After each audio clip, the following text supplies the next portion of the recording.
Ak by sme si teda za cieľ stanovili maximálnu udržateľnosť, ďalšia otázka sa týka metódy. Aký prístup použijeme? Máme niekoľko možností. Doteraz sme na Zemi používali metódu zvanú politika. Čo sme sa dozvedeli od ľavičiarov, pravičiarov, liberálov, konzervatívcov a socialistov o tom, ako usporiadať udržateľnú spoločnosť?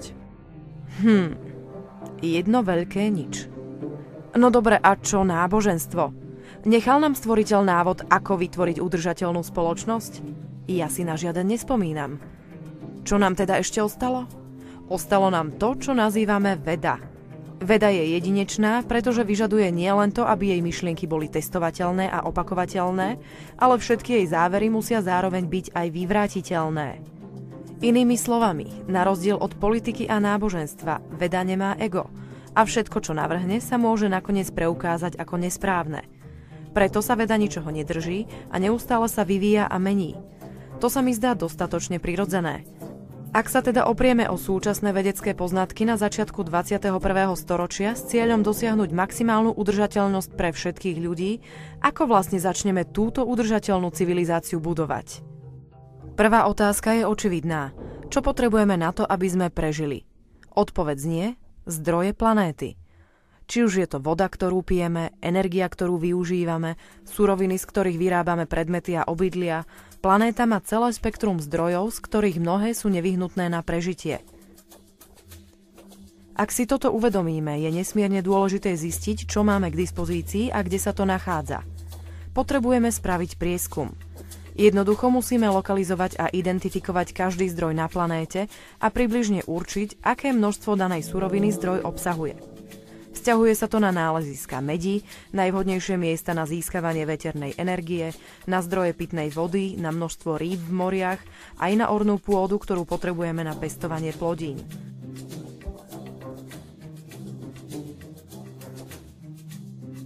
Ale keďže by sme tieto zdroje mohli časom úplne vyčerpať, musíme si uvedomiť, že potrebujeme zistiť nielen rozmiestnenie zdrojov, ale aj sledovať ich využívanie.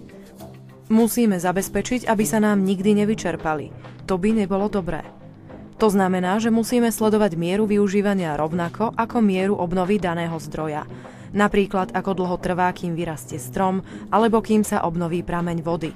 Toto sa nazýva dynamická rovnováha. Inak povedané, ak budeme rúbať stromy rýchlejšie, ako stihnú dorásť ďalšie, máme vážny problém, pretože je to neudržateľné. Akým spôsobom teda získame prehľad, keď vieme, že zdroje sú rozmiestnené po celej Zemi?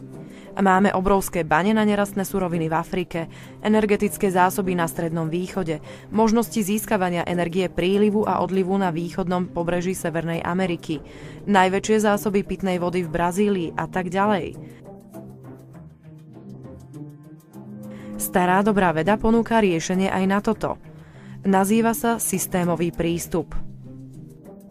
Systémový prístup vychádza z predpokladu, že prírodný svet od ľudskej biológie cez biosféru Zeme až po celú slnečnú sústavu a vesmír je jeden obrovský synergetický navzájom prepojený systém. Podobne je to aj s ľudskými bunkami, ktoré sa spájajú a vytvárajú orgány a orgány spoločne vytvárajú organizmus. A keďže náš organizmus nedokáže prežiť bez určitých zdrojov ako jedlo, voda a vzduch, je vnútorne prepojený so Zemou. A tak ďalej. S ohľadom na všetky zásoby Zeme by sme teda mali vytvoriť systém, ktorý by ich spravoval. Bol by to globálny systém spravovania zdrojov, ktorý by mal záznam o každom potenciálne užitočnom zdroji. Ak je našim cieľom dlhodobo prežiť ako druh, neexistuje iná logická alternatíva. Musíme mať prehľad o svete ako celku. Ďalším krokom je zváženie, ako budeme vyrábať tovar. Ako tieto zdroje použijeme. Aká bude naša metóda výroby a čo potrebujeme mať premyslené, aby sme zabezpečili, že výroba bude smerovať k maximálnej udržateľnosti? Prvá vec, ktorá nám napadne, je potreba neustále chrániť prírodu. Zdroje planéty nie sú nekonečné, preto sa musíme správať strategicky. Strategické šetrenie je kľúčové. Druhá vec, ktorú si uvedomíme, je, že niektoré zdroje nie sú také vhodné na využívanie ako iné. Využívanie niektorých zdrojov má negatívny efekt na životné prostredie a to následne škodí aj nášmu zdraviu. Napríklad ropa a iné fosílne palivá bez ohľadu na spôsob použitia uvoľňujú do prostredia mnoho škodlivých látok. Preto je nevyhnutné, aby sme tieto zdroje využívali len a len vtedy, keď naozaj nebudeme mať na výber. Našťastie existuje množstvo ďalších zdrojov energie. Solárna, veterná, prílivová, geotermálna, morské vlny a mnohé ďalšie. Takže môžeme strategicky určiť, ktoré z nich využívať, aby sme sa vyhli negatívnym dopadom a čomukoľvek, čo by našim využívaním škodilo prostrediu a tým pádom aj nám. Nazvime to strategická bezpečnosť, ktorú pridáme k nášmu strategickému šetreniu. Z výrobných stratégií to ale nie je všetko. Potrebujeme zabezpečiť aj strategickú efektivitu pre mechanizmus samotného procesu výroby. Vieme, že existujú 3 špecifické pravidlá, ktorými by sme sa mali riadiť. Poprvé, každý tovar musí byť navrhnutý tak, aby vydržal tak dlho, ako je to len možné. Prirodzene, čím viac sa budú veci kaziť, tým viac zdrojov budeme musieť vynaložiť, aby sme ich nahradili, v dôsledku čoho sa vytvorí viac odpadu. Po druhé, ak sa predmet nakoniec pokazí, alebo ho už nie je možné používať z akéhokoľvek iného dôvodu, je nevyhnutné, aby sme z neho využili alebo recyklovali čo najviac materiálu. Proces výroby musí brať toto pravidlo do úvahy už na začiatku. Po tretie, rýchlo sa vyvíjajúce technológie, ako tie v elektronike, ktoré podliehajú najrýchlejšiemu technologickému zastarávaniu, by museli byť navrhnuté tak, aby ich bolo možné jednoducho aktualizovať. Posledná vec, ktorú by sme chceli, je vyhadzovať celý počítač len kvôli tomu, že zastarala alebo sa pokazila jedna súčiastka. Preto by sme mali navrhovať súčiastky tak, aby sa dali aktualizovať, aby boli štandardizované a vzájomne zameniteľné a aby sa dokázali prispôsobovať súčasným trendom vývoja techniky. Keď si uvedomíme, že mechanizmy strategického šetrenia, strategickej bezpečnosti a strategickej efektivity sú čisto technické záležitosti a sú nezávislé od ľudských názorov alebo zaujatosti, môžeme tieto stratégie naprogramovať do počítača, ktorý následne dokáže prepočítať všetky relevantné premenné a umožní nám vypracovať najlepšiu možnú metodiku udržateľnej produkcie, ktorá bude založená na súčasnej úrovni poznatkov. A aj keď to znie komplikovane, nie je to nič iné než vylepšená kalkulačka. Nehovoriac o tom, že podobné komplikované monitorovacie a rozhodovacie systémy sa už dnes používajú na rôzne účely.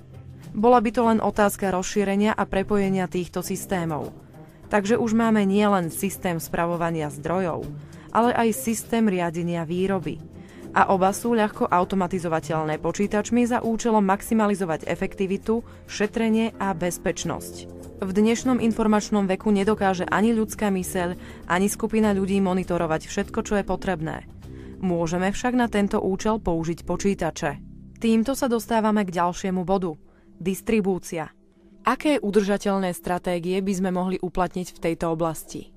Keďže vieme, že najkratšou vzdialenosťou medzi dvoma bodmi je priamka a keďže na prepravu čohokoľvek potrebujeme energiu, logicky nám vyplynie, že čím kratšia vzdialenosť, tým efektívnejšia preprava.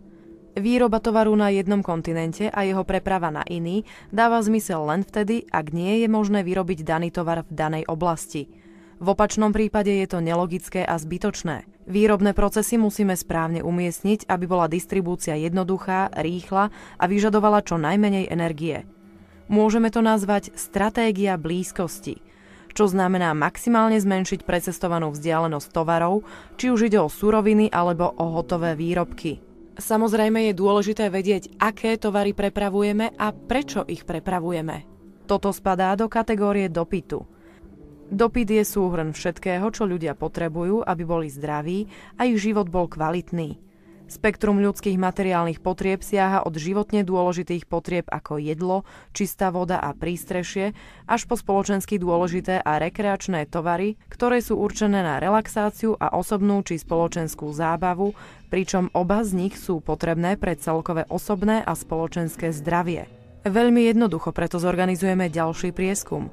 Ľudia by popísali svoje potreby, čo by nám dalo predstavu o dopyte a výroba by sa riadila na základe tohto dopytu. Keďže škála dopytu pre jednotlivé tovary bude prirodzene kolísať a meniť sa v jednotlivých regiónoch, budeme potrebovať systém sledovania dopytu a distribúcie, aby sme sa vyhli prílišnému nadbytku alebo nedostatku. Samozrejme, že táto myšlienka nie je nová. Používajú každá veľká sieť obchodných domov, aby bolo zabezpečené dostatočné množstvo tovaru všetkého druhu. Ale moment. Dopyt nemôžeme chápať dostatočne, ak nevezmeme do úvahy mieru využívania jednotlivých tovarov. Je logické a udržateľné, aby každý jeden človek mal každý druh predmetu, ktorý sa vyrobí bez ohľadu na to, nakoľko by ho využíval? Nie. To by bolo zbytočné a neefektívne. Ak by človek potreboval nejaký tovar na určitý čas, dajme tomu na 45 minút denne, bolo by oveľa efektívnejšie, ak by mali ten istý predmet k dispozícii i ďalší ľudia. Mnohí zabúdajú, že v skutočnosti nechcú tovar samotný, ale chcú využiť len jeho účel. Ak si uvedomíme, že tovar samotný je dobrý len natoľko, ako je využívaný, zistíme, že externé obmedzovanie, alebo to, čo dnes nazývame vlastníctvo, je z ekonomického hľadiska zbytočné a environmentálne nelogické. Potrebujeme preto vytvoriť stratégiu nazvanú strategický prístup. To by bol základ nášho systému sledovania dopytu a distribúcie, ktorý by zabezpečil, že sa naplní dopyt a potreby obyvateľstva tak, aby všetci mali kedykoľvek prístup k tomu, čo potrebujú. Čo sa týka získavania fyzických tovarov, dávalo by zmysel založiť centralizované a regionálne prístupové centrá, ktoré by boli umiestnené tak, aby boli blízko obyvateľom a človek by tam jednoducho prišiel, vzal si daný predmet, použil ho a po skončení by ho vrátil. Fungovalo by to asi tak, ako dnes knižnica. Tieto centrá by nemuseli existovať len v rámci komunít, podobne ako fungujú dnešné lokálne obchody, ale špecializované prístupové centrá by boli aj v oblastiach, kde sa daný tovar využíva častejšie, čím by sa ušetrila energia na jeho prepravu. Ako náhle by bol systém sledovania dopytu funkčný, bol by prepojený s výrobnými procesmi a samozrejme aj so systémom spravovania zdrojov, čím by sa vytvoril jednotný, dynamicky aktualizovaný globálny ekonomický systém hospodárenia, ktorý by zabezpečil, že naša civilizácia bude udržateľná. Počnúť s tým, že budeme rozumne hospodáriť s našimi obmedzenými zdrojmi, končiac s tým, že vyrobíme len tie najkvalitnejšie, strategicky najdôležitejšie tovary, ako je možné, a budeme ich distribuovať čo najinteligentnejšie a najefektívnejšie. Jedinečným výsledkom tohto principiálne úsporného prístupu, ktorý je v mnohom protikladný k súčasnému systému, je od základu logický, empirický proces ochrany prírody a efektívnosti, ktorý jediný dokáže definovať pravú udržateľnosť civilizácie na planéte a ktorý pravdepodobne umožní zmenu nevídaných rozmerov. Umožní dostatočný prístup k potrebám, a to nie len pre určitú časť obyvateľstva, ale pre celú populáciu. Tento ekonomický model, ako sme ho všeobecne popísali, jeho systémový prístup k zemi ako celku, k hospodáreniu so zdrojmi a procesy navrhnuté za účelom postarať sa o ľudstvo ako celok tým najefektívnejším a najudržateľnejším spôsobom, by sme mohli nazvať zdrojová ekonomika. Túto myšlienku definoval v 70. rokoch sociálny inžinier Jacques Fresco, ktorý už vtedy chápal, že spoločnosť je na ceste ku kolízii s prírodou a sama so sebou. Neudržateľná na všetkých úrovniach a že ak sa veci nezmenia, zničíme sami seba. Tak alebo onak. Tie veci, ktoré spomínate, Jacques, dajú sa zrealizovať s našimi súčasnými poznatkami? Alebo iba tušíte, že je to možné na základe toho, čo vieme? Nie. Všetky tieto veci môžeme realizovať s tým, čo máme k dispozícii už dnes. Za 10 rokov by sme mohli úplne pretvoriť zemský povrch, zmeniť ho na raj na zemi. Závisí to ale od každého z nás. Stupidita pretekov v jadrovom zbrojení, vývoj nových zbraní, sná riešiť problémy politickou cestou volením tejto politickej strany alebo tamtej. Celá politika je skorumpovaná. Komunizmus, socializmus, fašizmus, demokrati, liberáli. Nám ide o spájanie ľudí. Všetky organizácie, ktoré veria v lepší život pre človeka, by mali vedieť, že neexistujú černošské problémy, ani poľské, ani židovské, ani grécke, ani ženské. Existujú len ľudské problémy. Ja sa nebojím nikoho, pre nikoho nepracujem, nikto ma nemôže prepustiť, nemám nadriadeného. Bojím sa však žiť v spoločnosti, ktorú tu dnes máme. Naša spoločnosť by nemala byť udržiavaná takto nekompetentne. Systém slobodného trhu bol možno niekedy pred 35 rokmi užitočný. To však bolo aj naposledy. Teraz môžeme buď zmeniť zmýšľanie, alebo zahynúť. Hororové filmy budúcnosti sa budú natáčať o našej spoločnosti, o tom, ako nefungovala, a politika bude súčasťou týchto hororov. Mnoho ľudí dnes používa pojem chladná veda, pretože je vraj príliš analytická. Ale vôbec nevedia, čo slovo analytický vôbec znamená. Veda znamená toto, priblíženie sa tomu, akým spôsobom svet skutočne funguje. Takže veda sa snaží zistiť pravdu, zistiť, ako to naozaj je. Vedci sa nemusia svojimi objavmi páčiť verejnosti, vedci verejnosti oznámia, aké sú ich zistenia. Musia všetko spochybňovať. Ak vedec vykoná experiment, ktorý preukáže, že určité materiály majú určité vlastnosti, ďalší vedci by mali byť schopní zopakovať experiment a získať rovnaké výsledky. A ak má vedec pocit, že krídlo lietadla dokáže podľa matematických výpočtov udržať vo vzduchu určitú hmotnosť, vedci to otestujú, pripevnia danú záťaž, aby zistili, pri akej váhe sa krídlo zlomí, a potom povedia, či ich výpočty boli správne alebo nie. Tento systém sa mi páči, pretože nie je zaťažený zaujatosťou a netvrdí, že matematika dokáže vyriešiť všetky problémy, pretože aj výsledky matematiky treba overovať. Myslím, že každý systém, ktorý je možné otestovať, by sme skutočne otestovať mali. Všetky rozhodnutia by mali byť založené na výsledku.